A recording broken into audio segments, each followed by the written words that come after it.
مرکز طبی نسل دوامی 14 سال باز همچون مؤسسه مخصوص گردانیده شده کمک طبی در ساحه تشکیل و رسانیدن خدمت‌رسانی‌های تکنولوژیایی و رسانه‌ای رپروداکتیوی به فعالیت شروع نمود. خصوصیت‌های مؤثر این مرکز در آن است که در آن تمام حجره‌ها برای قبول و مشورت و معاینه نیازمندان، سیستم زمانوی عملیات‌های جراحی معمولی و اندوویدیویی، نظارت و طبابت اینتنسیوی، بخش‌های کمک رسانی آزمایشگاهی، خدمت‌رسانی‌های فیزیوتراپیستی و مخصوصاً بخش عملیات‌های آزمایشگاهی امبریولوژی کیش و نگاهبینی حجیره‌ها و جنین‌ها که جوابگوی تمام معیارهای طبی معاصرند آماده کرده شده است. از فرصت خیلی مناسب استفاده برده میخوام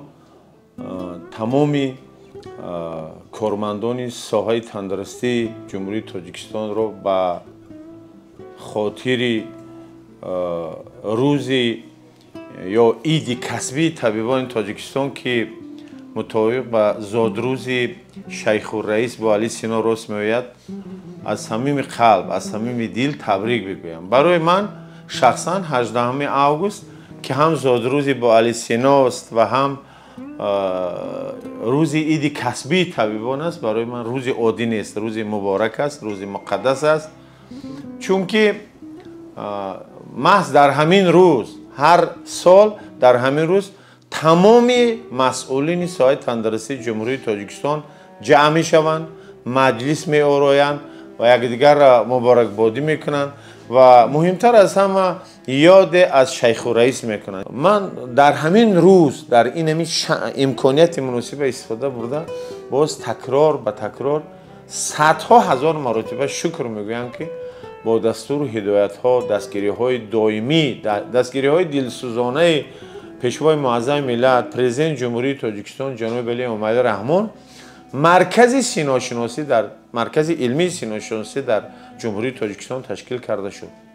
در دوام سالهای فعالیت بازده مدی و تکنیکی مرکز با تجهیزات‌های زمانوی و مانند اینکوباتور پلانشتی، خیچینگ لازری، دستگاه نوی آزمایشگاهی، لیفتینگ لازری، معاینه اولتراسادایی و کولپوسکوپی، اسباب بریش و کوآگولیاسیای لپیشی موجی و لازری، همچون دستاوردهای علم و تکنولوژیا و عملیه معاصر طبی که امروزها در دیگر ممالک مورد استفاده قرار دارند، امکانیت‌های آن را باز هم بیشتر و بهتر نمود.